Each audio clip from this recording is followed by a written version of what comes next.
Hola, buen día. Buen día. ¿Cómo- Buongiorno, ¿cómo andan? Eh, Todo bien. Vamos a presentar el... Acá no está, acá está.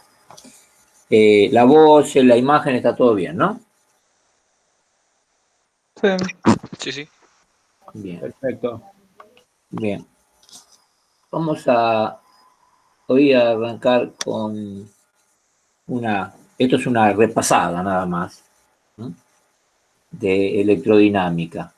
O sea, salimos de electrostática y pasamos a electrodinámica.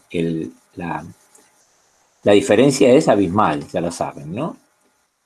Salimos de la conservación, de los campos conservativos y pasamos al no conservativo, que es el electrodinámico. Eh, ¿Qué significa ahora que esta situación es la que permite el trabajo útil, como ya lo dije varias veces? Hagamos una visión sobre este tema de un circuito muy simple. Por ejemplo, pensemos en un circuito con una fuente, puede ser una batería, una pila, cualquier cosa que entregue energía al circuito. O sea, un circuito eléctrico o electrónico se tiene básicamente elementos activos y elementos pasivos. Los elementos activos son aquellos que pueden aumentar la energía del circuito. Y los pasivos no pueden aumentarlo por su contrario. Eh, claro, en realidad esto tiene como una pequeña trampita que es aceptada, ¿no? El elemento activo aumenta la energía del circuito a costa de tomar la energía de otro lado, por supuesto, no la inventa, ¿no? Por ejemplo, la pila común, las pilas que conocemos, las baterías que conocemos, es una transducción entre energía química a energía eléctrica, ¿no? Ahí está el traspase de energía de un lado para el otro. Bien, pero quiero llegar a una conclusión que seguramente no sé si la tienen clara. En un circuito eléctrico conviven los campos conservativos y los campos no conservativos.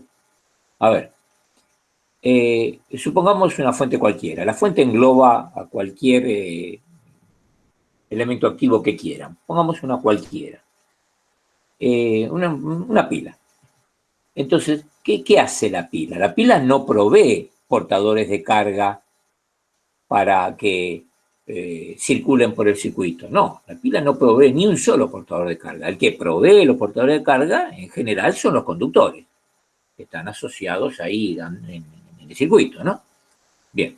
Entonces hay una cantidad de portadores de carga. La pila se encarga de aumentar su energía eléctrica y después tirarlos ahí al ruedo, al circuito, para que ahí hagan su trabajo no conservativo.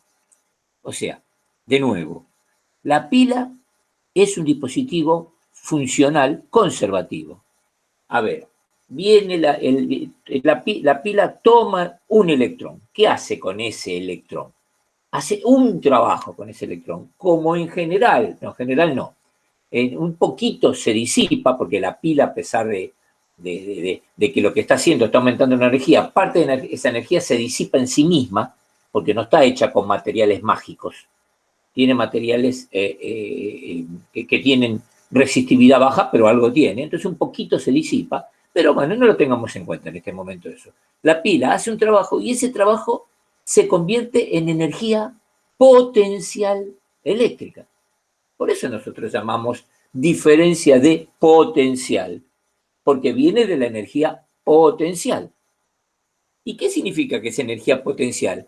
Es aquella que se tradujo de un trabajo que no se disipó, ¿eh?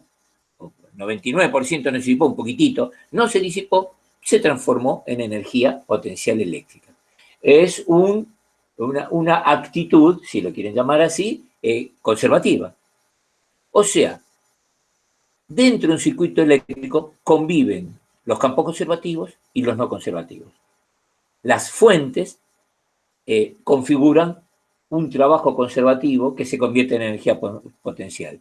Después, cuando salen al circuito, o sea, ya el electrón, ese electrón y ese tumulto de electrones, ¿no? Decir un electrón es nada, ¿no?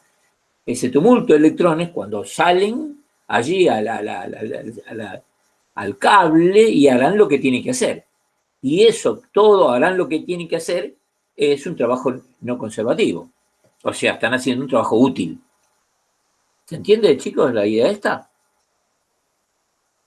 De la convivencia, ¿se entiende? De la energía potencial que nosotros, la energía potencial por unidad de carga, la vemos como diferencia potencial. En realidad, todo esto atrás tiene una columna de alumbrado que es el campo eléctrico. El campo eléctrico produce todo. ¿Se entiende? Chicos, ¿entendieron esto? ¿Hay alguna que aclarar algo así? No, por ahora está bien. Está bien. ¿Entienden la convivencia? Es, si lo quieren mirar de una manera facilonga y un poco burda, alguien levanta el agua hasta el tanque. ¿Y qué está haciendo? Un trabajo para levantar el agua hasta el tanque. Hay que llevar el agua al tanque que está a 20 metros de altura, ¿no? Y después viene el agua hacia la canilla nuestra.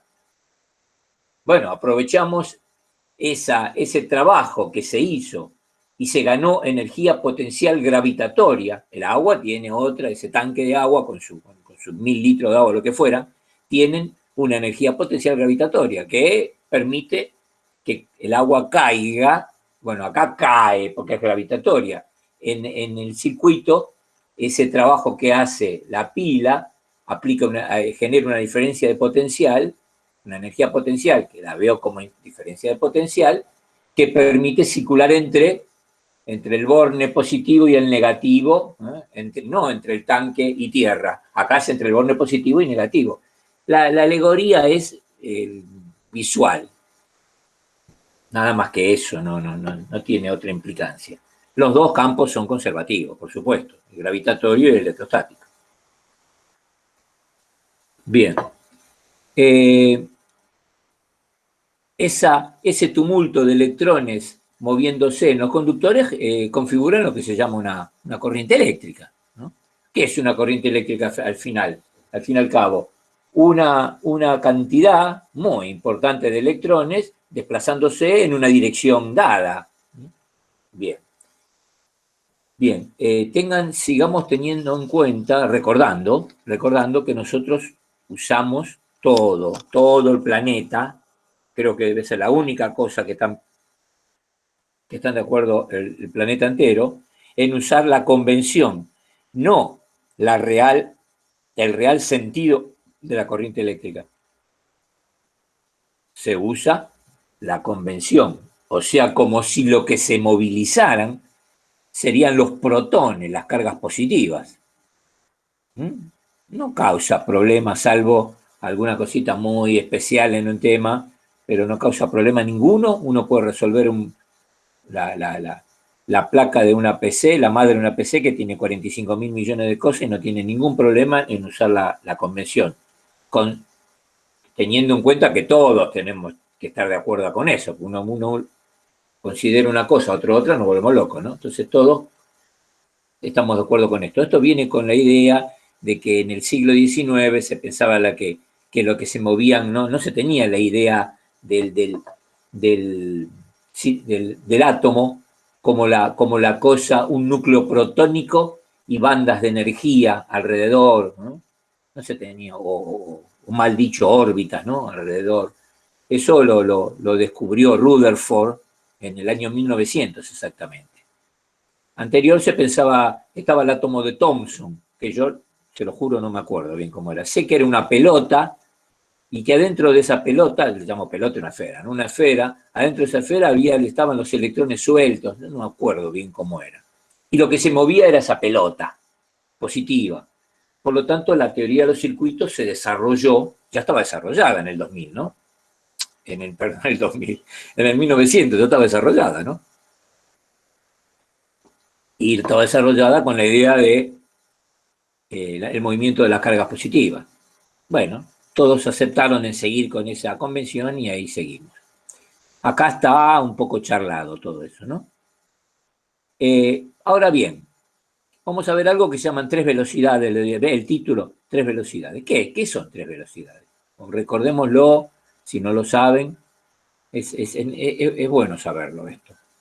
En realidad, nosotros, si ya pensamos que conocemos la corriente eléctrica, la derivada de la carga con respecto al tiempo, de Q a dt, la cantidad de carga que atraviesa una sección por unidad de tiempo, de Q a dt. Cantidad de carga que atraviesa una sección por unidad de tiempo. Bueno, teniendo eso en la cabecita, podemos pensar que esos electrones, pensemos en este momento en los electrones que se están moviendo. Puedo pensar que los portadores de carga, electrones, ¿por qué? Porque voy a hablar de conductores metálicos. Los buenos conductores son todos los metales y son sólidos. Entonces ahí lo único que se puede mover son los electrones. No quiere decir que la corriente eléctrica únicamente se pueda generar por movimiento de electrones. En un sólido sí, porque las cargas positivas en un sólido están ahí, los protones están ahí atornillados en su posición, no se pueden desplazar. En cambio, por ejemplo, en un tubo fluorescente, o en esas lámparas de bajo consumo, bueno, ahora se dejan de usar, pero para que tengan una idea, allí hay un gas, y ese gas conduce por electrones, por cargas negativas, y por iones, por cargas positivas. Los electrones conducen, supongamos, están desplazándose hacia la izquierda, y las cargas positivas hacia la derecha. Las dos cooperan positivamente en el amperímetro que me está mostrando la corriente eléctrica. No es que porque uno va a derecha y otro va a izquierda se restan. Porque si bien son opuestas, también es opuesto la dirección. Una va para el negativo y otra para el positivo. Por lo tanto, ambas cooperan positivamente a la corriente eléctrica, a sumar en la corriente eléctrica, ¿no? ¿Se entiende esto? Y en los líquidos también se da esto, pero en los sólidos no. Por lo tanto, nosotros quedémonos con los sólidos y con los electrones moviéndose en los metales, que son todos excelentes conductores. ¿Por qué los metales son excelentes conductores? Porque poseen una característica que no lo tienen los otros sólidos, que es que el último nivel, la última capa de energía, la última órbita, si quieren usar una terminología bastante desapropiada, porque el átomo no es ningún sistema planetario, no por el tamaño, porque podría ser por el tamaño, un sistema planetario chiquito, no tampoco, no es nada de eso. Más bien son bandas de energía. Bueno, la última banda de energía correspondiente a un núcleo en los átomos está incompleta. ¿Qué quiere decir? Acuérdense de cómo se saturaban las órbitas, cómo se saturaban, con 2n. N es el número de órbita. La órbita número 1 tiene 2 electrones, chau, ya está saturada. La órbita número 2 es 2 al cuadrado 4 por 2, 8, se satura con 8. Y así, 2n cuadrado. La última órbita se saturará, qué sé yo, con lo que es fuera, no sé. En los conductores, todos los conductores metálicos, todos los metales, esa última órbita no está completa. Por lo tanto, esos electrones que están en ese último nivel de energía están prácticamente libres. ¿Qué quiere decir? Que el núcleo tiene poquísima atracción. La temperatura ambiente a que está afectada cualquier metal, ahora en cualquier cosa metálica que tengan ahí, está la temperatura ambiente. Es suficiente para liberar los electrones, esos electrones de esa última capa, de ese último nivel. Tengan en cuenta, lo dije muchas veces, pienso, que 1 centímetro cúbico de cualquier metal, el cobre si quieren, que es el que nosotros usamos como conductor, tiene 8,5 por 10 a la 28 electrones por metro cúbico. Miren, pensar en un metro cúbico de cobre es una guarangada, está fuera de nuestro pensamiento. Pensemos por centímetro cúbico. Para pasar los centímetros cúbicos le tenemos que sacar, de metro cúbico a centímetro cúbico, le sacamos seis números al exponente. O sea, 8,5 por 10 a la 22. Sacó 6, 28, 22. En vez de 8,5 le pongo 10 y se acabó. Chao. 10 a la 23 átomos en cada centímetro cúbico. Si cada átomo tiene unos cuantos electrones libres, ¿se imaginan la cantidad de electrones libres que hay ahí moviéndose? Es un número muy importante, ¿eh? Así que es así. A ver, un segundito. Un segundo, perdone.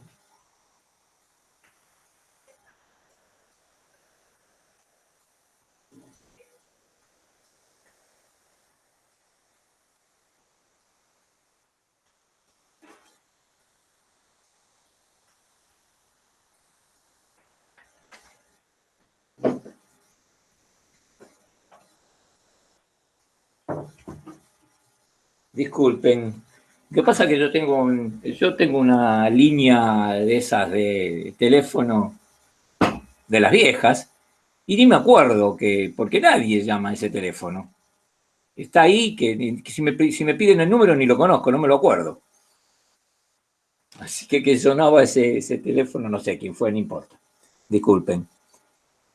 Bueno, les decía que hay la cantidad de electrones es tan importante que configuran un movimiento dentro del metal, un movimiento azaroso, por supuesto porque no tiene ninguna dirección dada, porque ese metal no tiene aplicada ninguna diferencia potencial, no ningún campo eléctrico, por lo tanto el movimiento es azaroso.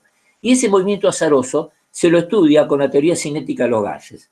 Entonces dirán, bueno, ¿cómo? En un metal es cualquier cosa menos un gas. Sí, claro, metal es cualquier cosa menos un gas, pero esos electrones se mueven tan libremente, al azar. Tengan en cuenta que nosotros lo que vemos con un metal sólido, en realidad adentro hay el vacío perfecto, está ahí adentro. Tiene sus dimensiones. Si uno agrandara un átomo a nivel visible, los electrones, el núcleo estarían acá y los electrones irían a parar al Sol. Imagínense el vacío que hay ahí. Bueno, los electrones se mueven al azar totalmente, configurando una expresión que la teoría cinética de los gases es 3 medios de K por T, la energía. Bueno, la energía cinética es 1 medio de M por velocidad al cuadrado. Perfecto. La masa del electrón, 1 medio de M, la masa del electrón por la velocidad del electrón al cuadrado, que es igual a 3 medios de K por T. O sea, esto directamente proporcional. K es la constante de Boltzmann.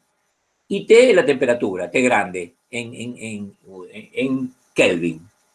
O sea, esta energía cinética de los electrones está íntimamente ligada con la temperatura del cable. En general podemos pensar que si está bien hecho, es la temperatura ambiente, ¿no? Esa energía es suficiente para que estén libres. ¿Cuál es la velocidad de los electrones? Bueno, la velocidad promedio, ¿no? Un electrón es 10 a la quinta metros por segundo, o sea, 100.000 metros por segundo. Se mueven bastante rapidito los locos, ¿no? 10 a la quinta metros, acá lo tienen, ¿eh? Y esa es la primera velocidad. Vamos a aprender a recordar o aprender 3 velocidades. Esa es la primera velocidad. Despejada de acá, sale de acá. Averiguamos la energía con 3 medios de K por T, y acá despejamos la masa de electrones, es un dato, despejamos V, y da esto, para temperatura de 20 grados centígrados. Da esto. Y esta es la primera velocidad. Ahora, acá está un poco explicado lo que acabamos de hablar, la traducción de los libros, que los libros son todos norteamericanos, la traducción mexicana dicen danzando. Bueno, es un movimiento aleatorio, eso tiene que tener en cuenta. Ahora, veamos, ahora qué hacemos. Le aplicamos una diferencia potencial a ese conductor. O sea, ahora, chicos, tienen que entender y recordar por toda la materia que ahora, adentro del conductor, ahora hay campo eléctrico. Ahora hay campo eléctrico. Lo que estaba prohibido en electrostática, estaba prohibido que haya cargas y que haya cargas en exceso y que haya campo eléctrico, para nada, ahora sí lo hay. Conclusión, tenemos un campo eléctrico que no lo piensen, un campo eléctrico de valores infernales, un campo eléctrico muy, a pesar de que tenemos corrientes altas, podemos tener corrientes altas, el campo eléctrico no es muy importante porque el conductor en realidad, a pesar de que nosotros por lo que les voy a contar ahora, o les voy a recordar o a contar ahora, pareciera que el conductor se opone un poco, en realidad se opone poquito, muy poco. Entonces el campo eléctrico para hacer circular cantidad de cargas es muy débil, es un campo eléctrico de milivolt por metro, en general. ¿Sí? Está bien, uno puede poner cualquier cosa en realidad, pero son campos, los usuales son campos eléctricos tenues. Bien, entonces, ¿qué hace ese campo eléctrico? Ese campo eléctrico le va a decir a los electrones, todos para la derecha. Bien, entonces salen todos los electrones libres en cantidad, ya lo conocen, en una dirección preferencial. Eso ya configura una corriente eléctrica. Pero atención, esa cantidad de electrones no recorre un micrón, chicos, una milésima de milímetro, que ya choca contra la red de átomos que tiene cobre, pongamos. Choca. En el 99,99%, bueno, es a lo mejor una exageración mía, pero no tanta, el choque se hace entre el electrón que viene acelerado por el campo eléctrico, F, Q por E, F eléctrica, Q por E, un campo eléctrico donde hay una carga eléctrica, hay una fuerza eléctrica. Esa fuerza eléctrica produce una aceleración. Esa aceleración, ese movimiento acelerado, choca contra el núcleo de los átomos. ¿Por qué? Porque el núcleo de los átomos es infernalmente más masivo que los electrones. Piensen que en el núcleo están todos los protones que corresponden a, supongamos, no me acuerdo el cobre cuántos electrones tiene, me parece que tiene 62, 64, no me acuerdo. Bueno, en el núcleo hay los 62, 64 protones, más todos los neutrones, que nosotros no le damos bola porque los neutrones no tienen carga, pero no son para nada despreciables. Entre una de las causas de la existencia de los neutrones es que es el poxipol del núcleo, porque si no los protones que se repelen entre sí, el núcleo no existiría. O sea, están los neutrones ahí para tener ese pegamento, entre comillas, ¿no? Bueno, y cada protón es infernal veces más grande masivamente que cada electrón. O sea que es pero mucho más grande el núcleo, mucho más masivo el núcleo y más grande que los electrones. Por lo tanto, ese electrón chocando le pega al núcleo y le entrega toda la energía que había adquirido o parte de ella según si le pegué en qué situación. De todas maneras, ahí queda el electrón, supongamos que le pasó toda la energía, pero rápidamente es llamado por el campo eléctrico.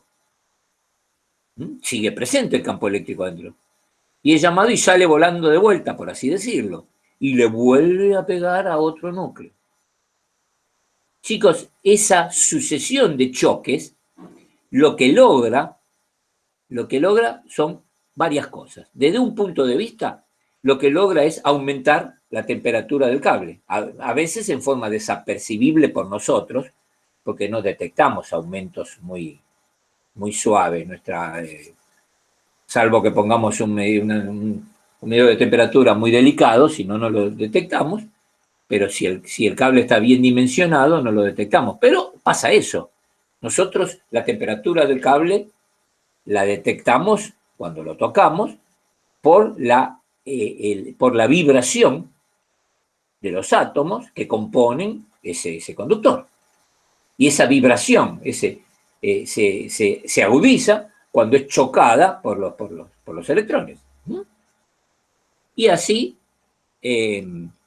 eso hace que todos esos electrones moviéndose a una velocidad que ahora la vamos a calcular, configuran una velocidad media. No es la velocidad de un electrón, la velocidad de 10 a la 50 electrones moviéndose. Esa velocidad media es función de... Ahora vamos para acá arriba. Acá está un poquito... ¿ven? Esa velocidad media que se llama V sub D en inglés, de drift, ¿ves? Que se llama velocidad de arrastre, es una velocidad baja. Y tiene que, entre otras cosas, es función de la corriente, del valor de la corriente. Acá por algún lado yo hice un cálculo para una corriente de 15, bueno, acá está la corriente, ¿no? De 15 amperes, ahí vamos a verla. Por acá está. Acá. Acá está. Para un cable que está circulando una corriente, ahora lo vemos un poquito. Miren cuál es la velocidad de los electrones. 1,2 metros por hora. Evidentemente esta no es la velocidad con que se prende la lamparita cuando yo le doy al interruptor, porque tendría que esperar 5 horas para esperar que se prenda la lamparita. Chicos, ¿qué opinan de esto? Chiques, ¿qué opinan? No suele tardar horas en encenderse la luz en casa. No entendí nada. Repetí. Que no suele tardar horas en encenderse la luz. No, es más, si tuviéramos ojos mágicos, bueno, se puede hacer con el celular, ¿no? Pero y tuviéramos un cable mágico y ponemos un cable de acá a Francia y yo aprieto el interruptor y en Francia prácticamente no es cierto, no es cierto, pero instantáneamente no es cierto. Pero para nuestra visión, que no detectamos tiempos muy pequeños, para nuestra visión se prende instantáneamente y estamos a 15.000 kilómetros de Francia. Por lo tanto, esto no tiene nada que ver con la velocidad de encendido de los dispositivos que queremos energizar. No. ¿Y cómo es que la lamparita se prende, entre comillas, instantáneamente? Porque lo que viaja prácticamente a la velocidad de la luz es el campo eléctrico, no la corriente eléctrica, el campo. El campo, si el cable estuviera desnudo, cosa que sería imposible porque morimos electrocutados, pero bueno, no importa, si estuviera desnudo, viajaría a la velocidad de la luz.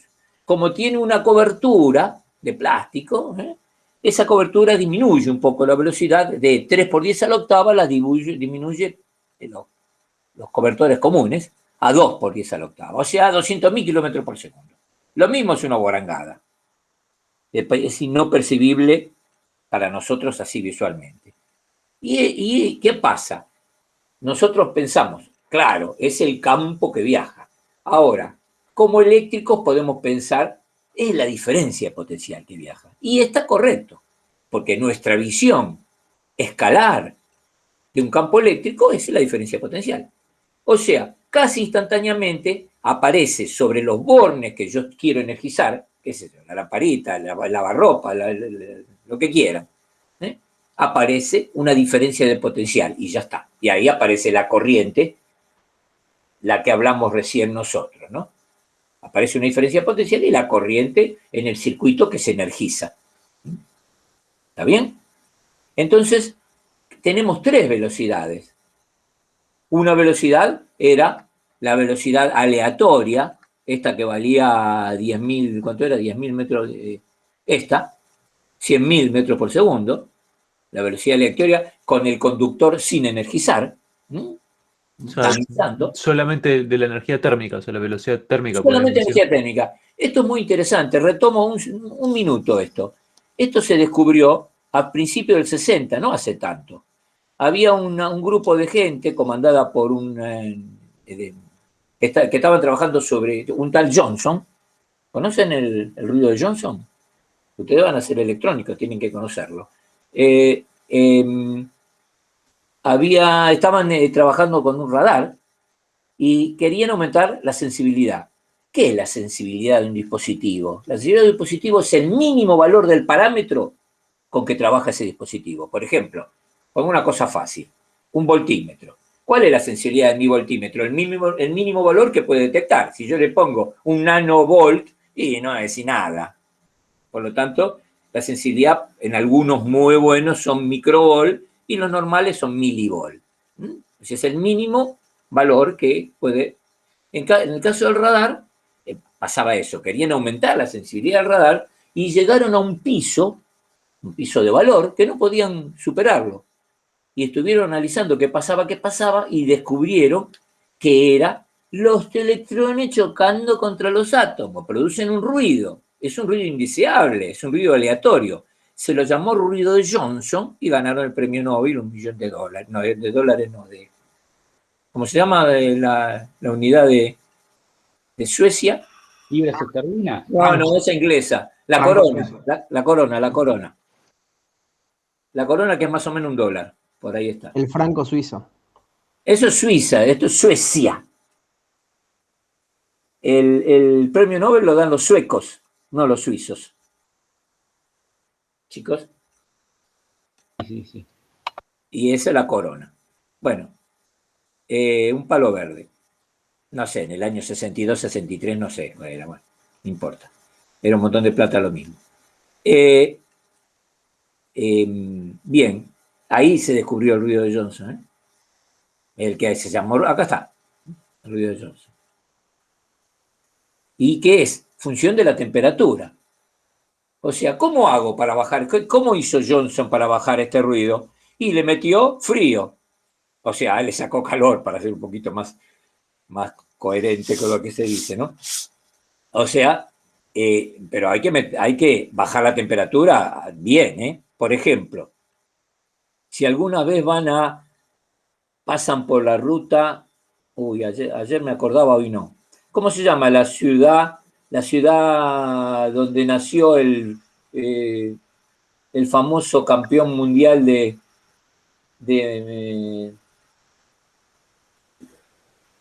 carrera, el que fue quinto campeón mundial de automovilismo? Fangio, Balcarce. ¿La ciudad cómo se llama? Balcarce. Otra vez, ayer me acordaba y me volví. Balcarce, si pasan por Balcarce, no hace falta entrar por la ruta, van a ver una parábola infernal. Y adentro la parábola no es la antena. La parábola es un dispositivo que junta todos los rayos que vienen y los convergen en un punto y ahí está la antena. Y esa antena está en helio líquido. ¿Para qué? Para detectar la señal lo más baja posible. Después, una vez que hay adentro mismo hay un amplificadorcito, lo amplifica y ya está. Después va por cable, por lo que quieran. Sale por cable, ya está amplificada. Pero la detección lo hacen en helio líquido. Ahí tienen un ejemplo de la aplicación del ruido de Johnson. El helio líquido, no sé qué temperatura es, pero fácil debe ser 100 y pico de grados bajo cero, o más también, ¿no? 150 grados bajo cero. Después se pongan helio líquido y aparece la temperatura del helio líquido. Bueno, ¿se entendió hasta ahora todo esto, chicos? Chiques. Sí, quería por ahí un segundito anotar había un cálculo ahí para la velocidad de... Sí, ¿la velocidad? Sí, te la doy, pero no te olvides que hoy mismo te pasó esto, ¿eh? Ah, bueno, entonces no hace falta. Hoy mismo te mando esto. A la tarde, una cosa así, te mando esto. Bien. Sí, como hago todas las semanas. Bueno, acá está un poco explicado. A ver, es muy chido. Este es un conductor y voy a generar un diferencial de volumen. O sea, lo que en realidad genero es un diferencial de L. Están dos secciones muy separadas, muy pequeñísimas, ¿no? Una pequeña distancia diferencial de L. Todos los electrones que pasan por acá van a una velocidad que se llama, la velocidad promedio, que se llama V sub drift, la velocidad de arrastre, que ya la conocemos. Entonces, V sub D por diferencial T es de diferencial L. Chicos, V sub D es de L a dt. ¿No? Por lo tanto, V sub D es diferencial L. Por lo tanto, esa cantidad de electrones que tengo que saber qué material es, bueno, ponemos el cobre, que es 8,5 por 10 a la 28 electrones por metro cúbico, la multiplicamos por el área y la multiplicamos por diferencial L. ¿Para qué? Para saber cuántos electrones tengo en todo momento acá adentro. ¿Cuántos electrones tengo en todo momento? Miren, siempre tengo la misma cantidad, a pesar de que sean constantemente diferentes porque van pasando, siempre tengo la misma. No puedo tener más o menos, porque yo tengo un amperímetro y el amperímetro me dice 100 miliamperes. Y no me dice 80 o 120, 100, siempre 100. Quiere decir que la cantidad que pasa por el amperímetro es siempre la misma. Por lo tanto, sospecho firmemente que la cantidad que pasa por este diferencial de volumen también es siempre la misma. Por lo tanto, dentro del conductor, dentro de ese volumen del conductor, siempre pasa la misma cantidad. Que es N, ¿a dónde estaba? Acá la tenía. Entonces, acá. N por A por diferencial L. Pero diferencial L es diferencial VD por diferencial T. Lo hicimos recién. Diferencial L, VD por diferencial de T. Ahora, yo no quiero la cantidad de electrones, yo quiero la carga que pasa. Porque si no le multiplico por Q, lo que me da es el número de electrones. Me dice, pasan, qué sé yo, 10 a la 28 por segundo. Bueno, no, quiero la carga. Por lo tanto, multiplico la carga en valor absoluto, porque si no me da todo negativo. Cuando yo pregunto, ¿cuánta corriente consume la plancha? Menos 5 amperes. Bueno, es una porquería. Entonces, para evitar que aparezca todo negativo, la meto en módulo.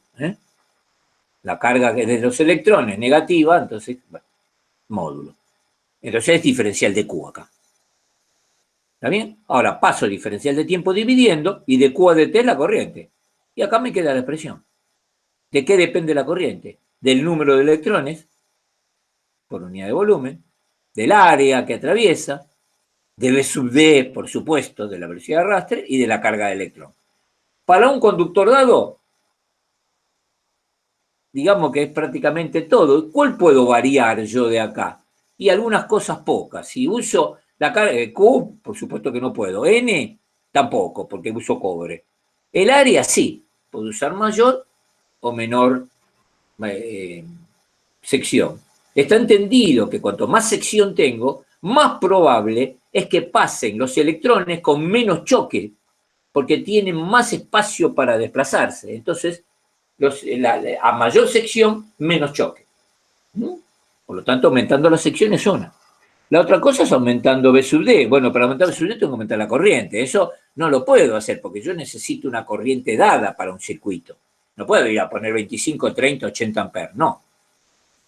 Por lo tanto, acá estoy bastante jugado.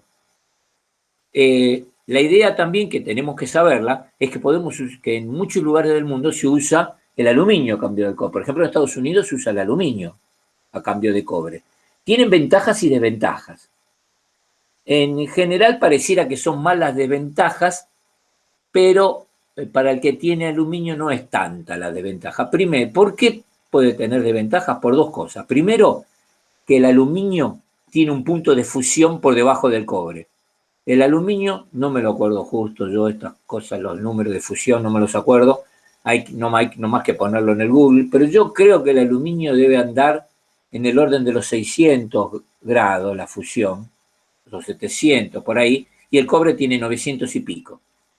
Eso es un problema, porque, chicos, cuando uno tiene un cable que está caliente, el que trabaja en eléctrica te dice cambialo. Dice, no, mirá, el cobre se funde a los 1000 grados, 950, y esto no está a 1000 grados.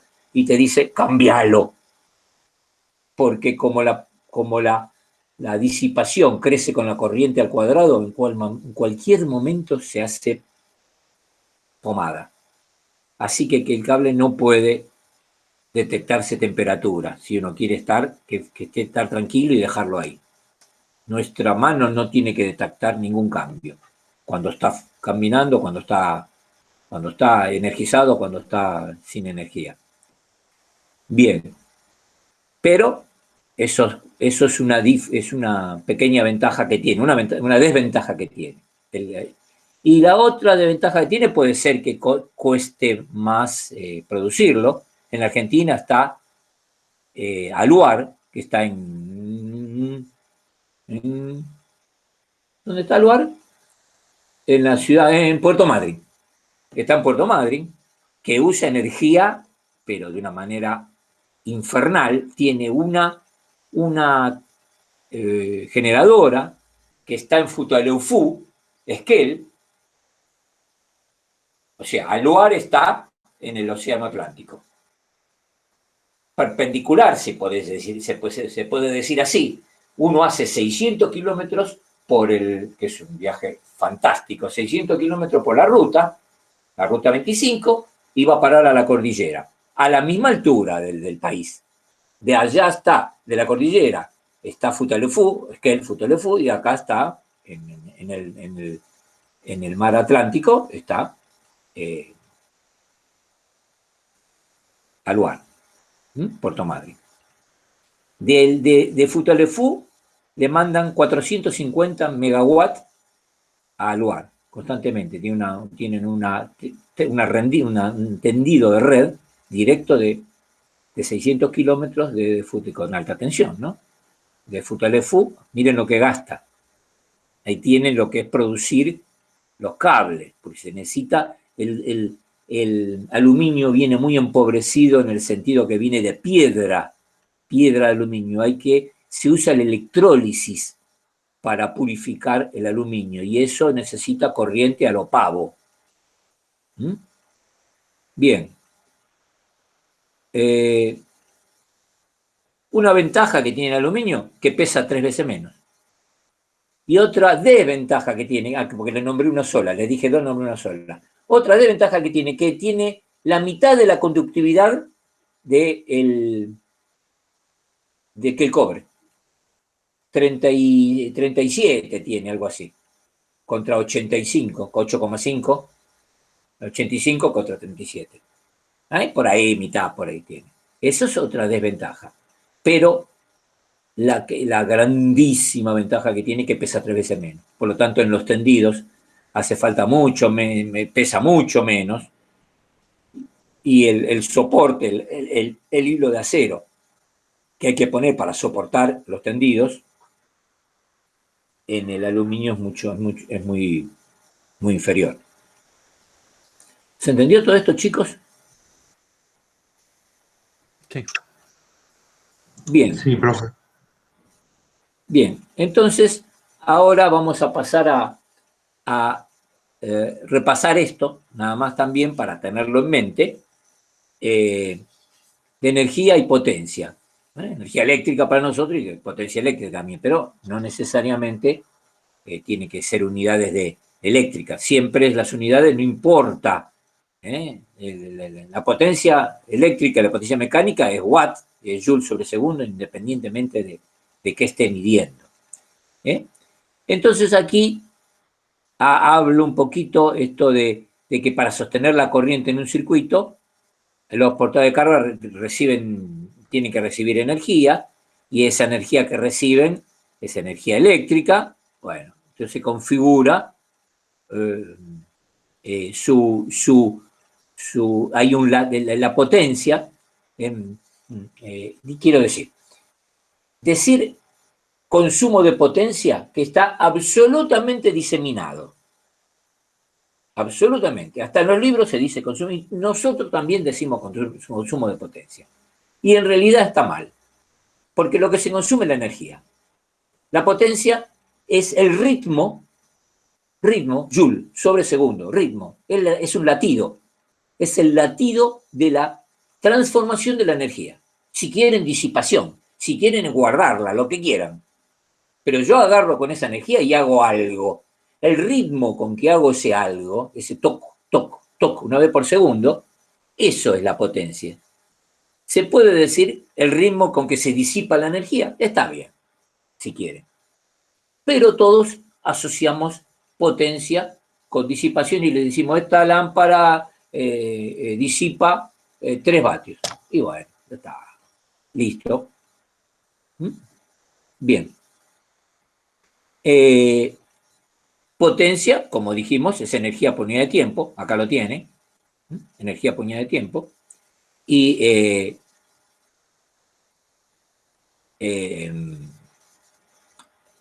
Q por B, energía, chicos, definición de potencial. Energía, ¿qué es definición de potencial? Energía por unidad de carga. Por lo tanto, si despejo, donde dije energía, pongo Q por B. Definición de potencial. V es U sobre Q. Energía por unidad de carga. Bueno, de ahí sale que energía Q por B sobre delta T. Q sobre delta T es la corriente. Ah, potencia sí por B, B por I. Acá tenés de dónde sale esto de que potencia B por I. Y si uno hace la cuentita, la cuentita con las unidades, ampere por volt, la ampere es coulomb sobre segundo, volt es joules sobre coulomb, joules sobre segundo, y segundo, que es watt. Bueno, correcto, V por I es watt. Bueno, después aparece joule con su expresión. En realidad tenemos 2 expresiones. Si aplico la ley de Ohm a la ley de Ohm a esta, esto que es por antonomasia es la definición de potencia. Y si aplico la ley de Ohm, me va a dar esta o esta, según que reemplace la diferencia potencial o reemplace la corriente. Me da esta o esta. Ahora, la ley de Joule es exactamente esta. Y para nosotros es muy útil la ley de Joule, porque en general se trabaja con tensiones constantes. Entonces nuestro parámetro es la corriente. Entonces, como las tensiones son en general constantes, nos es más útil tener como parámetro la corriente, porque como parámetro que cambia. Entonces uno asocia, inclusive hasta las disipaciones que vendrían a ser en joules o en watts, sin problema, hasta se la mandamos a la corriente. Decimos, esto disipa 4 amperes. ¿Por qué? Y porque es nuestra variable de cambio. Queremos que sea menos porque está asociada la corriente a la potencia. Para un dado circuito tengo la corriente acá. Y fíjense que está elevado al cuadrado, esto no es ningún chiste. O sea, la potencia sube con el cuadrado de la corriente. Aumenta con el cuadrado de la corriente. ¿Está bien? Chicos, chicas, ¿se va entendiendo esto? Sí. Bien. Acá hay habladito un montón, o escrito, un poco todo esto, un poquito, a veces un poquito más ampliado, pero nada complejo. La ley de Ohm ya la conocemos, yo no voy a repetir la ley de Ohm. La ley de Ohm es 1824, es el padre nuestro de la electrónica, ¿no? La ley de Ohm está ahí. Tengan en cuenta que en el año 1824 todos los elementos que se conocían eran óhmicos, por lo tanto le llamaron ley porque se cumplía para todos los elementos conocidos. Pero allá por fines del 1800 ya empezaron a aparecer un montón de elementos o elementos compuestos que no seguían la ley de Ohm. Por lo tanto, y ahora hay un montón, por lo tanto, en algunos libros no le dicen la ley de Ohm, le dicen ¿cómo le dicen? Le bajaron el estatus, no me acuerdo ahora cómo le dicen. Bueno, como no me acuerdo el nombre. Como no se cumple para todos los dispositivos, le bajaron el estatus de ley a no me acuerdo qué. Yo le llamo la ley de Ohm y chao, ¿no? Bien. ¿Y qué se imaginó Ohm? Con mucho criterio, Ohm se imaginó que podíamos considerar a los conductores, a lo que estaba estudiando él, como que se oponían a que circule la corriente. En mayor o menor medida había una oposición. No había manera, y prácticamente no la hay tampoco, de obtener un dispositivo que no se oponga a la circulación de la corriente. Se opondrá muy poco, porque tendrá un material muy bueno, pero siempre se opone.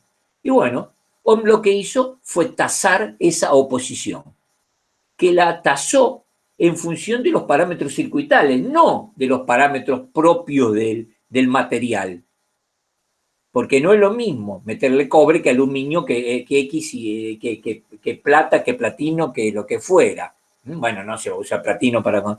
Se roban los cables de cobre, imagínense si lo ponen de platino. Pero quiero decir, estructuralmente no es lo mismo poner un material que otro. Sin embargo, Ohm la tasó con parámetros netamente circuitales. Dijo que esa resistencia, precisamente la llamamos resistencia, ¿no?, a la circulación de la corriente es el cociente entre B sobre I. La tensión aplicada, la diferencia potencial sobre la corriente que circula.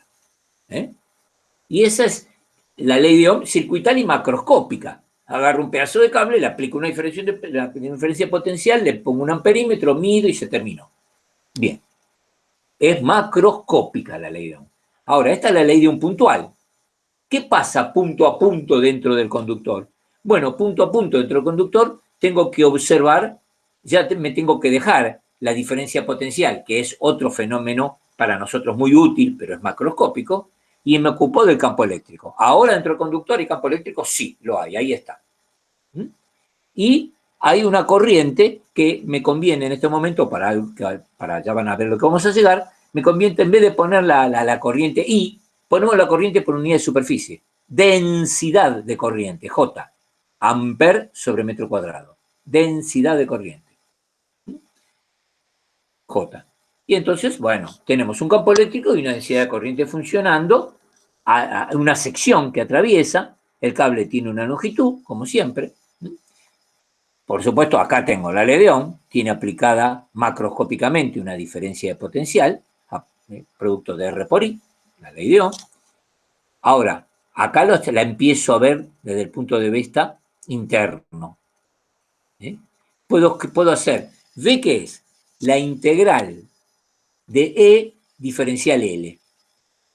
Eso es, V es la integral, ya lo vimos esto, de E diferencial L. Si el cable es recto, con un valorcito, no tiene ningún cambio, qué sé yo, la integral E lo saco fuera y la integral diferencial L es L. Bueno, como E no cambia, porque son tantos volts por metro, por lo tanto me queda que V es E por L. Esto únicamente sirve si el conductor es recto y no sufre ningún cambio, no cambia la sección, no cambia nada. Bueno, entonces te dice que el campo eléctrico es este, perfecto. V por L. Entonces puedo poner que R por I es E por L, ¿no? Ya lo tienen. Y que aparte puedo pensar en la sección del cable. Si la sección del cable es única, no cambia, puedo despejar, puedo poner que J es I, la corriente, dividido S, la sección. J es igual a I dividido S. Corriente, y bueno, y de ahí despejo I, me queda J por S. Chicos. Entonces me queda, en vez de R por I, me queda R por J por S. Y esto era igual a E por L. Y acá me queda que J es L sobre S por R por E. Y esto sí que es lo que quería llegar yo, muy fácil de llegar acá. Esto que está acá, miren, hay una dependencia geométrica, la geometría. Esto es la geometría del conductor, la longitud y la sección. Y R es el parámetro calificado por Ohm. ¿Qué es al fin y al cabo R cuando yo digo 10 ohms, 100 ohms, 25 ohms? ¿Qué es eso? Es un número que cuantifica cuánto se opone el conductor en esas condiciones. ¿Cuánto se opone? 10 ohms, perfecto. Ahora, voy a poner uno de 20 ohms. ¿Saben qué quiere decir 20 ohms? Que ahora se opone el doble. Es un número que cuantifica la oposición a la circulación de la corriente que le produce el conductor X. o el material X, el material óhmico X. ¿Se entiende? Bien, entonces, también está, sigamos, J es esto, ¿no? Lo saqué de acá, pasé esto dividiendo el de PGJ, de acá, ¿eh? Por lo tanto, me quedó el campo eléctrico acá. El campo eléctrico. Por lo tanto, si tengo en cuenta todo,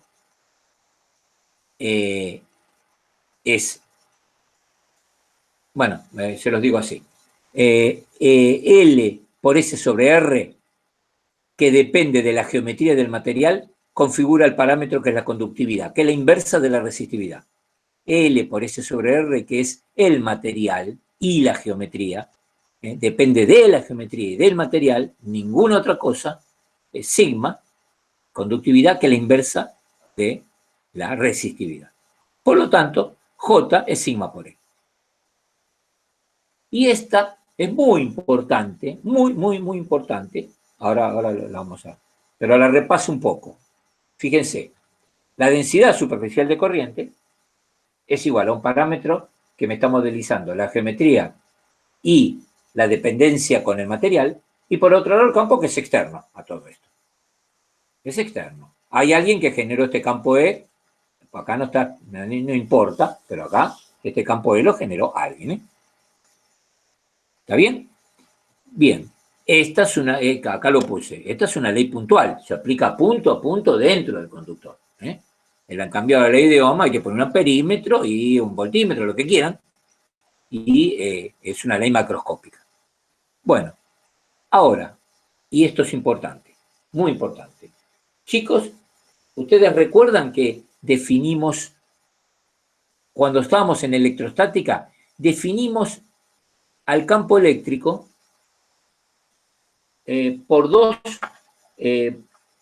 parámetros, que no el campo eléctrico, definimos al material por dos parámetros en cuanto a su constitución.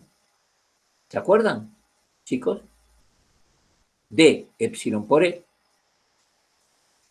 y acá tenemos el segundo, J sigma por E. ¿Se acuerdan de D epsilon por E? ¿Alguien me puede decir que para qué necesitaba D epsilon por E? ¿A qué me estaba modelizando esta D epsilon por E? ¿Alguien me lo puede decir? ¿A qué está modelizando esto? Esto. Chiques, ¿qué modeliza? ¿Por qué lo pusimos? ¿Dónde lo pusimos? ¿En qué situación? Dieléctricos. ¿No era cuando estábamos en acomodan una su... corriente de desplazamiento? Era en dieléctricos. Sí, quedémonos despacito. En dieléctricos. O sea, me está diciendo, la característica de un material ante la presencia de un campo eléctrico, pero ese material era un material aislante. Si ese material aislante tenía esa propiedad de polarizarse, generaba lo que se llamaba una inducción. Y acá está modelizada. ¿La ven? Epsilon por E. Ese campo eléctrico y esa polarización que está metida acá dentro de epsilon, me mostraba un vector D que se llamaba el vector inducción, si quieren. Todavía no llegamos al desplazamiento, vector inducción. ¿Por qué vector inducción? Está muy bien dicho vector inducción. Porque es la inducción que genera el campo eléctrico sobre un material polarizable, aparece todo puesto en D. Está muy bien la palabra inducción por ahora. Bien, pero resulta que ahora me apareció otro parámetro modelizador del campo eléctrico, otro, J sigma por E.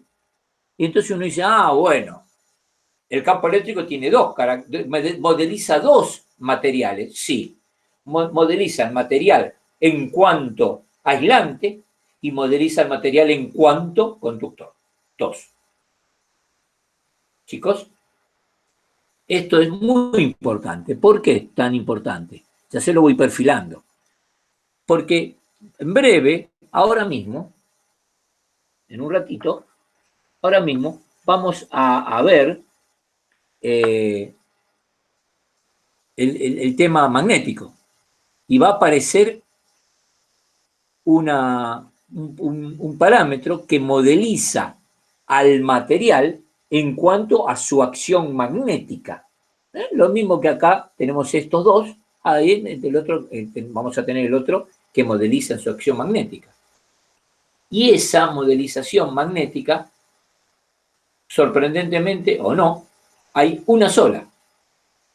No tengo la modelización magnética por un lado como esta, equivalente a esta si quieren, y por otro lado la modelización magnética equivalente a esta. No, tengo una sola. ¿Por qué será que tengo una sola? Electrónicos, ¿por qué será que tengo una sola y acá hay dos? ¿Qué estará pasando? Porque no nos quedemos con la fórmula nada más. Quedarse con la fórmula es un poco inútil. ¿Qué estará pasando? ¿Por qué hay una para magnetismo y dos para... que es lo que le estoy diciendo a ustedes, no es ninguna, a pesar de todo, no es ninguna simpleza, porque fue lo que pensó Maxwell, y hizo el descubrimiento más, quizá más importante de la era nueva, con este inicial de pensamiento. Un montón de otras cosas. Maxwell era un físico matemático infernal, ¿no? Pero este pensamiento fue central. Se admiten respuestas equivocadas. En una tengo desplazamiento de portadores. ¿Y eso qué quiere decir? Y voy a tener algún tipo de inducción. Yo la pregunta que le hice fue un poco más simple para tratar de llegar a algo, pero un poco más simple. Yo dije, ¿por qué acá hay dos y en la otra hay una? O sea, ¿por qué en los conductores no está la parte de epsilon? La parte del D. No. A lo mejor no entendieron bien la pregunta. ¿Por qué para campo eléctrico hay dos modelizaciones de materiales? Lo habré dicho mal, perdónenme. ¿Por qué para campo eléctrico hay dos modelizaciones de materiales? De epsilon por E, aislante dieléctrico. O J sigma por E, conductor. Y para campo magnético hay una sola. ¿Cuál era esa sola, chicos? ¿Se acuerdan que B es mu por H, no? Chicos, ¿no la conocen esta? La relación entre H y B. Sí. Que uno es el campo y otro es la inducción. Claro. Por acá está. Acá está. Esta la conoce, la vieron. Lo que me acuerdo es que hay una diferencia entre lo que es el campo eléctrico y el campo magnético, que el campo magnético no tiene generadores.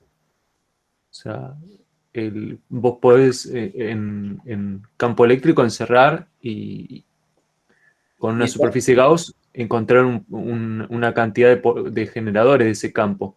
En cambio, si vos haces lo mismo con un campo magnético, siempre te va a dar cero. Sí, está bien. Está bien lo que decís. Permitime, sí, está bien. O eso estás hablando de Gauss para campo eléctrico y de Gauss para campo magnético. Sí, es correcto lo que decís. Miren, chicos, vamos a pegarle la vuelta. Lo voy a decir primero burdamente, pero con conciencia. No existe la corriente magnética. Solo hay corriente eléctrica. ¿Por qué solo hay corriente eléctrica? Primera cosa, no existe la corriente magnética. No hay. ¿Por qué no hay corriente eléctrica y sí corriente? ¿Por qué la corriente eléctrica existe? No pensemos por qué no existe la magnética de entrada. ¿Qué es la corriente eléctrica? Me la repiten en forma burda, en forma común, hablada como si estuvieran en el café. ¿Qué es la corriente eléctrica? El movimiento de los electrones. Movimiento de los electrones, correcto. Pero para mover los electrones, chicos, ¿qué tengo que hacer? Primero generar electrones separados de su conductor, de su átomo. ¿Por qué no podemos separar? ¿Podemos separar nortes y sures? No. Hasta ahora no. Por lo tanto, mientras yo no pueda separar polo norte de polo sur, no voy a saber si existe la corriente magnética o no. El día que alguien las separe, que la mecánica cuántica asegura que se pueden separar, y la mecánica cuántica tiene conciencia de lo que dice, Paul Dirac, 1930, muestra que se puede separar. Nunca nadie encontró todavía mejor dicho, lo encontraron en tiempos 10 a la menos 21 segundos, 10 a la menos 15 segundos. Bueno, está bien. Ahí dice que se encontró un monopolo magnético. Bueno, está bien. Hay que encontrarlo ahí, que se quede un ratito, aunque sea un segundo que se quede. Bueno, todavía no lo logró nadie. Sí, cuando se pueda, cuando se logre, si es cierto que se puede hacer, que pareciera que sí, entonces se va a saber si va a poder existir la corriente magnética o no. Y si va a existir la corriente magnética, seguramente, probablemente, va a existir una de estas, esta asociada al tema magnético, que ahora no existe. No puede existir porque no puedo separar los polos norte y sur. ¿Se entendió todo lo que dije o lo compliqué más? Sí, se entendió por qué, o sea, de las dos ecuaciones que tenemos para el lado eléctrico, nos queda solamente una del lado magnético. Un lado magnético porque no existe la corriente magnética. O encima, ¿y por qué no existe la corriente magnética? Si querés ir más profundamente, porque hasta ahora no hay carga magnética. Está mal decirle que el polo norte es una carga magnética, porque no existe en sí la carga magnética, existe la dupla. Entonces no se le dice carga magnética. Hay un polo norte y un polo sur. ¿Está bien, chicos, chicas? ¿Se entendió? ¿O necesitan algo más al respecto? A mí me quedó claro. ¿Me quedó claro? Bueno. Bien. Entonces, dejamos acá el tema corriente eléctrica, el tema electrodinámica, y empezamos con fuentes de campo magnético. Una última cosita. ¿Cuál era la ecuación? Hay dos, ¿no? Una integral y otra diferencial. La que ustedes quieran. Integral o diferencial, ¿cuál es la ecuación que configura que un campo es conservativo? Si quieren la integral es más fácil, si quieren. O más me parece. Lo que quieran. ¿Cuál es? Que me dice este campo es conservativo. Indudablemente. La integral de línea tiene que dar 0. Sí, la integral de línea del campo eléctrico tiene que dar 0. O sea, para decirlo mejor, un poquito más, la circulación por un camino cerrado es igual a 0, del campo eléctrico, del campo electrostático, es igual a 0. Estamos en electrodinámica. La circulación de campo eléctrico ya no es más 0. Porque si no, sería conservativo. Porque esa integral lo califica al campo. Si yo digo que la integral es 0, si ese campo es conservativo. La forma diferencial es decir el rotor. El rotor de E es 0. Es lo mismo. Si yo digo el rotor de E es 0, la integral de E diferencial L es 0, chao, viejo, eso es conservativo. Bueno, acá no puede ser más 0, porque yo dije, este campo no es conservativo. ¿Y a qué es igual la circulación del campo electrodinámico? Miren, hay algunos libros que le ponen ES al estático, de static, y ED al dynamic, el dinámico, ¿no? O EM, porque le llaman también electromotor al dinámico, porque con este campo es el que se puede generar el motor eléctrico. Cuando uno compra un motor eléctrico, tendría que decirle al ferretero, vendeme un motor electrodinámico de tantos HP. Mejor tendría que decirle, vendeme un motor electrodinámico magnético, porque funciona con los dos. Pero si le dice eso, probablemente el tipo te va a mirar con cara rara. Pero la cuestión es que este E no es el ES, es el ED o EM, como le quieran llamar. Y no es 0, es integral. Pero yo me lo olvidé. ¿A qué es entonces si no es 0? Es integral. ¿Qué da ese integral si no es 0? Porque algo tiene que dar. la circulación del campo electrodinámico? Chicos, no tienen más que fijarse las unidades del integrando y ya saben el resultado. Electrónicos, miren qué tienen en el integrando de ese integral. Recién acaban de decir. H, el de campo magnético, estamos No, diciendo. no, estoy hablando de campo eléctrico. ¿Cómo Campo eléctrico. magnético? Campo eléctrico. ¿Qué tienen? ¿Cuál es el integrando de la integral esa? Volt sobre metro. Es el campo eléctrico. Por DL. ¿Y cuánto me queda? Me queda volt. Volt. Quiere decir, del otro lado, ¿qué es? Igual, donde pongo el signo igual. ¿Algo que se va a llamar volt o no? De lo que está al lado del igual se tiene que llamar volt. Si no, estamos todos locos. En el primer miembro tengo volt y en el segundo tengo otra cosa. No, volt. Chicos, ahora la circulación es la diferencia potencial, igual a la diferencia potencial. Volt. ¿Se entendió o no se entendió? Parece que no. Sí, o sea, en electrodinámica ya no se cumple esto de que la circulación Es cero. es cero. Por eso lo estamos analizando con todo un campo fijo. Ahora el campo no es fijo al haber movimiento de cargas, esa es la explicación. No, ¿por qué? ¿Por qué no? No es cierto eso. Si la pila, ¿qué significa fijo?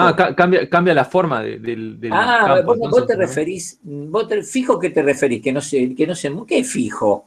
¿Estático te querés decir vos? O sea, puede seguir siendo estático. No, estático no, tenés razón, no. Si llamás fijo estático, no puede ser estático, se tiene que mover.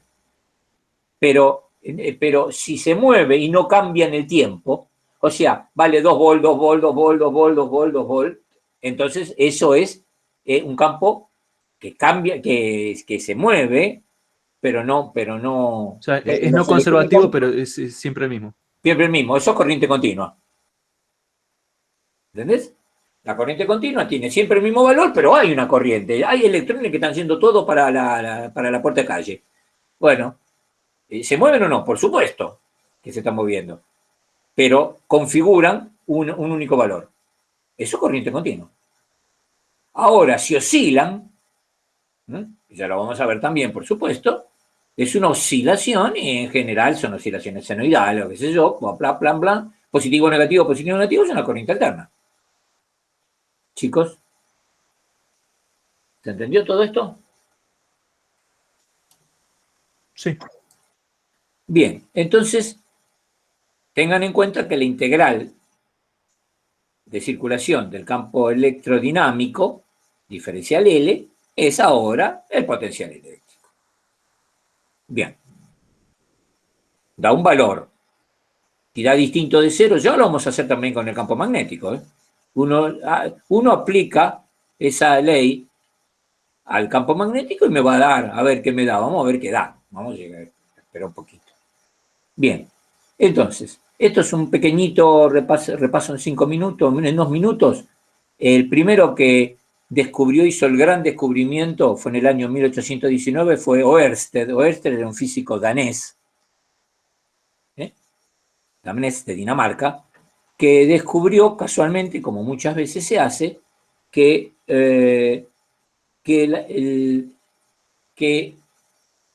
energizando o desenergizando unos conductores que tenía él por ahí, que no sé qué estaba haciendo, y tenía cerca de esos conductores unas brújulas, y energizando y desenergizando esa corriente, las brújulas se excitaban.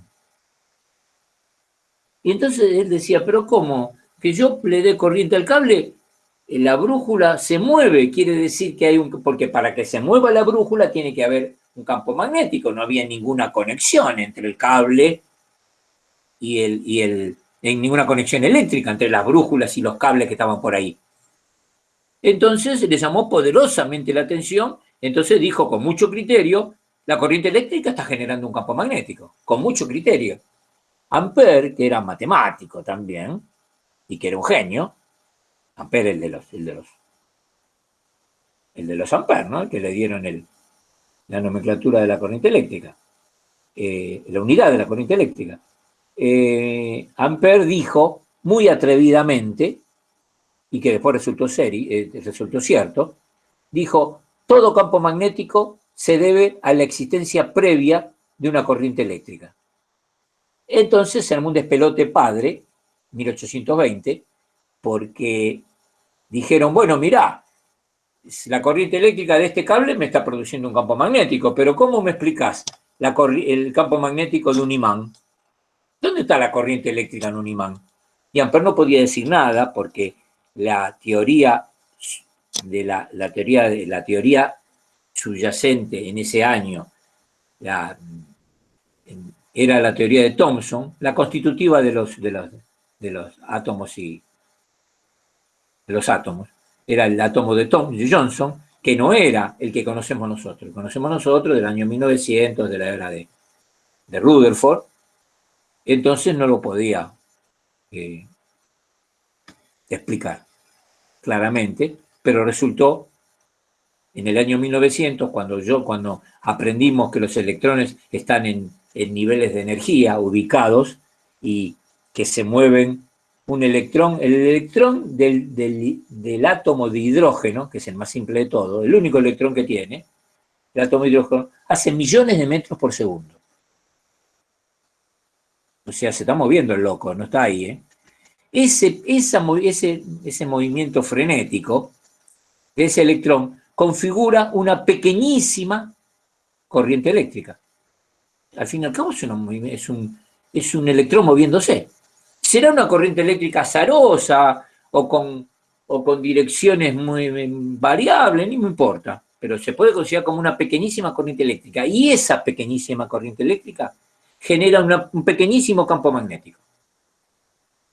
Entonces, cada electrón de cada átomo moviéndose genera cada uno una pequeñísima corriente eléctrica con una pequeñísima campo magnético asociado, de acuerdo a Ampère y con certeza, de tal manera que yo afuera, lamentablemente, no logro darme cuenta. ¿Por qué? Porque acerco un medidor de campo magnético que se llama teslámetro, porque la unidad de B es el Tesla, y acerco el teslámetro y me dice, lo acerco a lo que quieran, a la pata de la gama, y dice 0. ¿Por qué? Hay cualquier cantidad de electrones moviéndose, pero no están ordenados su movimiento, ordenados de acuerdo a una estructura magnética. No están ordenados. Por lo tanto, hay cancelación interna. Un electrón se mueve en un sentido, el otro en otro sentido, una en una dirección, el otro en otra dirección, a dirección angular. Conclusión, el azar triunfa y no hay forma de detectar nada así. Hasta que podemos hacerlo si fabricamos un imán. Pero eso ya después lo vemos. ¿Se va entendiendo esta idea de que el campo magnético realmente se debe a la existencia de una corriente eléctrica? Tal es así, tanto es así, tan imbricado está así, que Einstein, que solía decir cosas razonables, ¿no es cierto? Él pensó mucho tiempo, no sé si murió con ese pensamiento, pienso que sí, que debía de haber una sola cosa. No había campo eléctrico y campo magnético.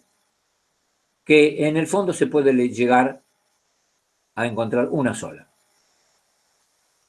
Como uno solo, nosotros, seres humanos, detectamos dos expresiones eléctricas y magnéticas, pero en el fondo hay una sola. Esa era la idea de Einstein, que es una idea linda, ¿no? Es una idea linda. Bien, avancemos con lo nuestro. Acá tenemos un cable conductor, por ahora, para hacerlo simple, recto infinito, un cable conductor,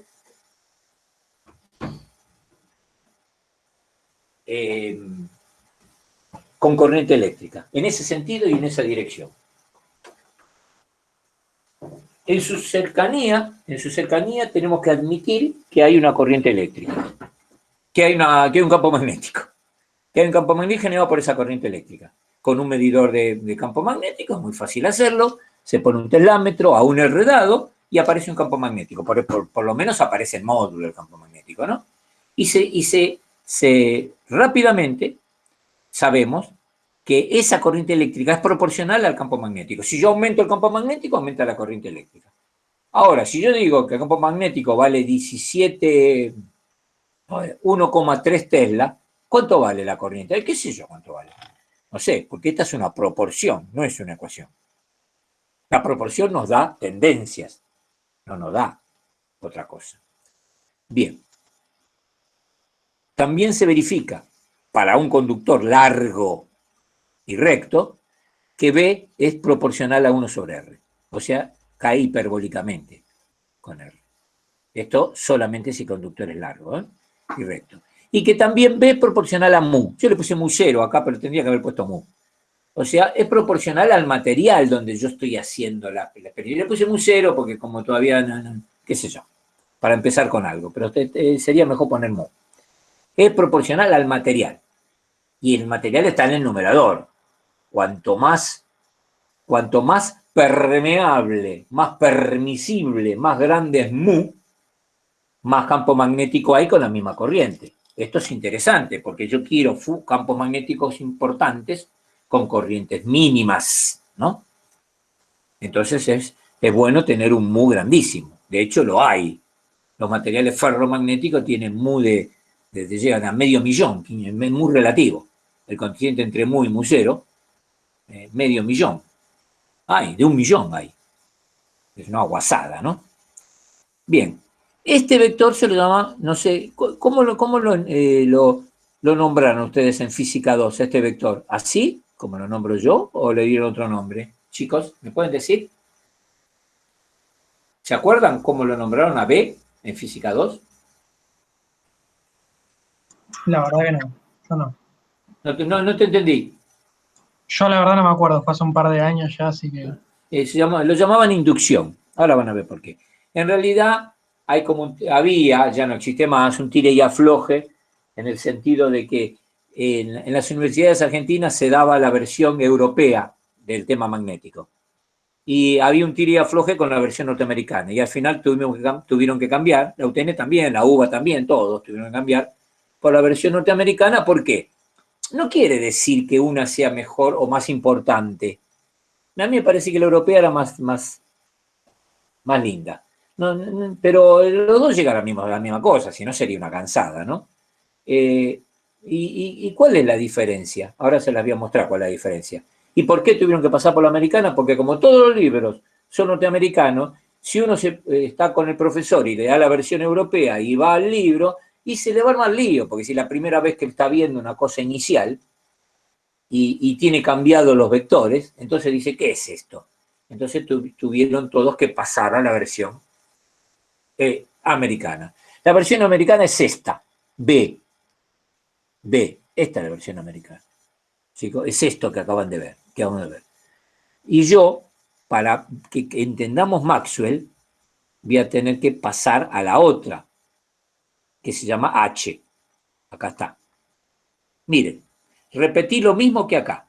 El cable largo y medí a una distancia del cable el campo magnético. Y yo digo, el campo magnético, ahora que lo llamo H, ahora van a ver, H, es proporcional a la corriente. Y sí, se lo vimos, ¿no? El campo magnético es proporcional a 1 sobre R. Y sí, pero no digo más nada. No involucro al material. Este vector se lo llama vector excitación o campo magnético.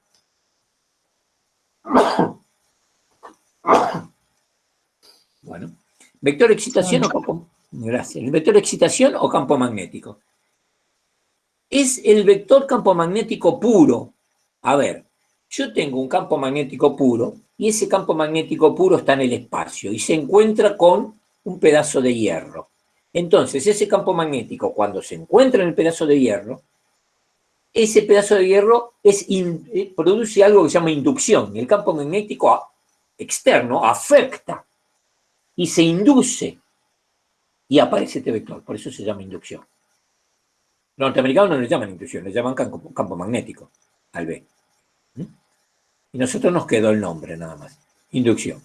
O sea, B es el fruto, según la versión europea, B es el fruto de un campo magnético de excitación original sobre un material que se induce. Este lo llaman H. Las ecuaciones de Maxwell algunas están en H, las que necesita están en H. Acá la tienen. ¿Ven que lo único que desapareció es mu? Le llamamos campo magnético a lo que no depende del material y solamente depende de la corriente, y al que sí depende del material es el de inducción. La inducción es, por supuesto que está el propio y encima la inducción. Sí, sí, exactamente, lo que vos decís, sí. De tal manera que la diferencia entre esta expresión H, I sobre 2pi por R, y estas H, I por U, mu sobre 2pi por R, lo único que está es mu. Por lo tanto, rápidamente y sin ningún problema aparece esta expresión. ¿Ven qué rapidona que sale? Chicos, si la única diferencia que está es multiplico H por mu y está B. Es lo que decíamos recién. Que es la tercera ecuación constitutiva de los medios. Es la tercera ecuación constitutiva de los medios. Tenía D epsilon por E, J sigma por E, B mu por H. No hay más. No hay más. Hay tres constitutivas de los medios.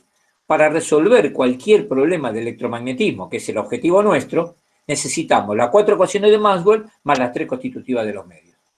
Porque sin estas ecuaciones tampoco necesitamos calificar al medio nosotros, ¿no? Por lo tanto, lo necesitamos ahí, en cuanto magnético, en cuanto eléctrico, en cuanto conductor, en cuanto dieléctrico, lo que fuera. Pero necesitamos calificarlo. Por lo tanto, acá está. Chicos, ¿se entendió hasta acá? Bien.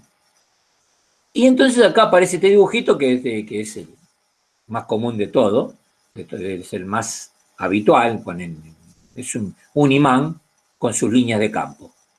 Y las líneas de campo son cerradas, son continuas, no tienen principio ni fin. ¿Cómo van a tener principio y fin si yo, si yo parto a este imán por el medio, ni bien lo parto, acá aparece un sur y de este otro lado aparece un norte?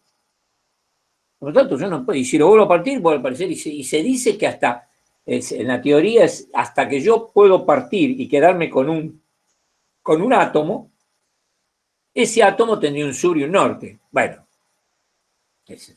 será posible, ¿no? Pero eso se afirma, ¿no? No sé. Quiero decir, no puede, según esto, no puede haber una línea de campo que empiece en uno y termine en otro. Son continuas, son cerradas. Los campos cuyas líneas representativas son continuas, son cerradas, se llaman campos solenoidales. Por eso está, en honor a esta propiedad, está el solenoide, el dispositivo solenoide, en honor a la solenoidad del campo magnético. No puede existir línea de campo abierta. Miren acá. Acá no está abierta. Acá hay un principio, acá hay un sur y un norte. ¿Cómo es el sur y el norte acá, chicos? Acá hay un sur y un norte. ¿Cómo es el sur y el norte acá? ¿Alguien me puede decir cómo hago acá? ¿Cuál es el sur y el norte acá? De donde van las líneas es el sur y hacia donde van, perdón, es el norte y hacia donde van es el sur, ¿no es? ¿Hacia dónde van es? El sur. Ahora sí. O sea, salen del norte y entran por el sur. Claro. O sea, el norte y el sur son puntos relativos, según donde me posicione yo. ¿Entienden? Porque esto gira así constantemente. Entonces, ¿dónde pongo que sale y dónde entra? Según donde me pare yo, según lo que yo condiciono. Yo puedo poner acá. O sea, supongamos que pongo una pared ahora así, la pared. Así, ¿la ven? Un vidrio, Claro, así. el lado derecho sería norte. Entonces, del lado acá tengo un polo, acá, y del otro lado atrás tiene otro, son relativos. Esto es la ley de la mano derecha, chicas, chicos. Ponen el dedo gordo, el pulgar, en el cable. Ahora en la pantalla de la computadora. El pulgar apuntando, mi dedo apuntando la dirección de la corriente, para arriba. Los 4 dedos que me quedan, estoy abrazando al cable. Y esos son las direcciones, todos los 360 grados, son las direcciones del campo. Las direcciones de los sentidos, ¿no? Del campo. La punta del dedo es el sentido y la mano genera la dirección, los 360 grados. Por eso es una posición angular, por eso acá le puse phi, porque estamos en cilíndrica. Esto es un cilindro, si ustedes quieren, acá, esto es un cilindro de radio R, y acá está en cilíndricas, el ángulo phi es este, ¿se acuerdan? En el eje de ordenadas, el ángulo phi, por eso acá está esto está en phi, y acá también, en phi, chicos. Chicos y chicas, ¿entendieron todo? Bueno, me cansé. Hablé demasiado hoy. Dejamos acá, porque ahora pasamos a Biot-Savart y eso va a pesar un poco. Bueno, listo. Si quiere. La forma de hacer un imán sería una corriente que gira, que circula. ¿La forma de fabricar un imán? O sea, un electroimán sería una corriente que circula y desde el centro de esa circulación hacia un lado sería el norte y hacia el otro lado sería el sur. Sí. ¿Vos te acordás de un solenoide? La imagen solenoide, porque con una espira no se puede hacer nada. Esto sería una espira sola. A ver si yo lo tengo acá, te lo muestro inmediatamente, entonces se te soluciona enseguida, pero no sé si lo tengo. Sí, son varias. Son varios espiras una al lado del otro, pero ¿cómo es el campo acá? Acá me parece que lo tengo acá. No. ¿Cómo es el campo magnético? Eso es lo que quería. Al pasar n veces por el recorrido, va a ser n veces más intenso. Sí, el solenoide es, pensá, un tubo, un cilindro. Y el cilindro por fuera, ese cilindro por fuera está bobinado. N espiras, 1000 espiras. Entonces, una sola corriente pasa 1000 veces por adentro del solenoide. Que eso es lo que se busca. Que tener un campo muy importante, porque con corrientes mínimas. ¿Se entiende? Entonces, si eso es así, tener un campo importante con corrientes mínimas, adentro del solenoide hay un campo muy importante y todo paralelito. Entonces vos te fijás, ¿para qué lado circula la corriente? O sea, la corriente entra por el cable por un lado y pega toda la vuelta, 1000 veces y sale por la otra. Eso configura un único campo en el sentido de la mano derecha. Poner la circulación, los 4 dedos te dicen, por ejemplo, de derecha a izquierda.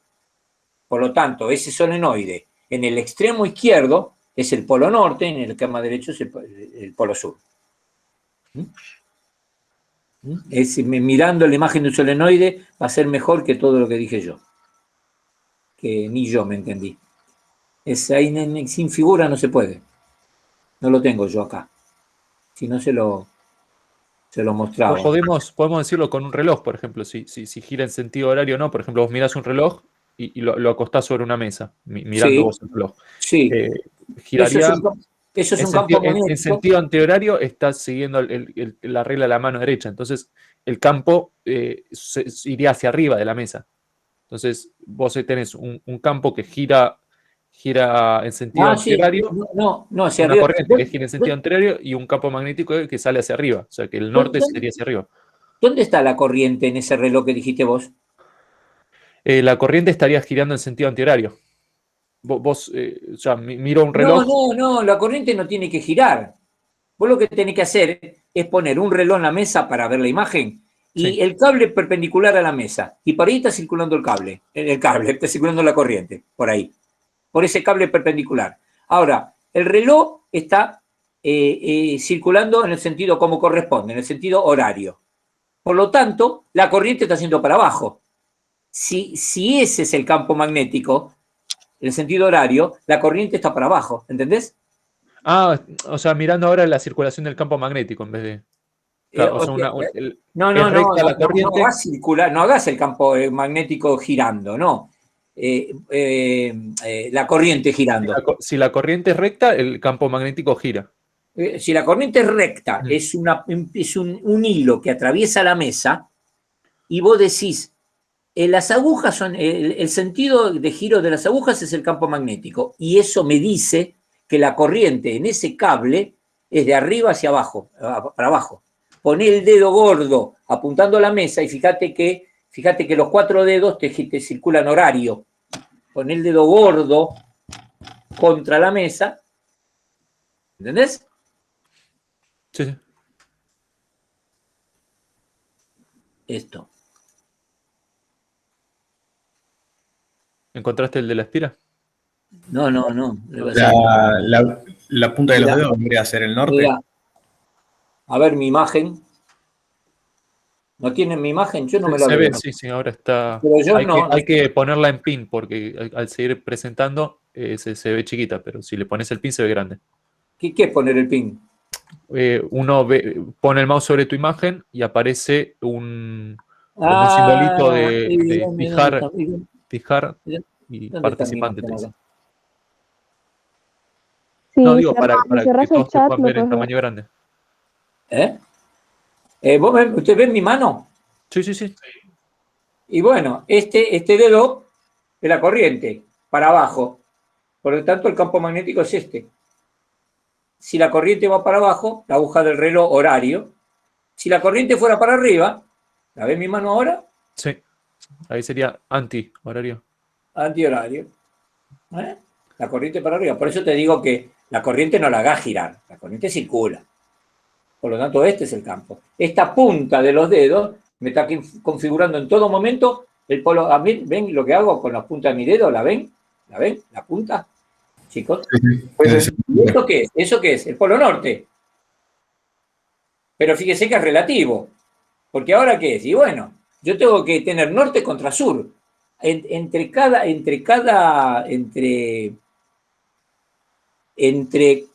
un norte que defino, trazo el diámetro y del otro lado tengo el opuesto, que vendría a ser el imancito puntual en ese instante. Acá es un poquito más complicado, porque tengo eso toda la vuelta. Por lo tanto, me tengo que posicionar en un punto y digo, acá tengo un norte, ¿no? Entonces hago por del otro lado, diametralmente, tengo un sur. Si la corriente va para arriba, ¿no? Si la corriente va para abajo, es al revés. ¿Se entendió, chicos? Sí. Es un poquito pensarlo, pero bueno, esto está en, si quieren fijar una imagen de esto en internet, hay 40.000 imágenes, pongan solenoide, van a ver 40 imágenes y ven los nortes y sur, está muy gráfico. Bueno, chicos, es todo por hoy. La semana que viene vamos a seguir con esto. Hasta la semana que viene. Y veremos. Sí, hasta la semana que viene. Voy a cortar acá la grabación y todo eso. Ok, nos vemos la semana que viene. Ok, yo estoy acá. Si tienen alguna pregunta,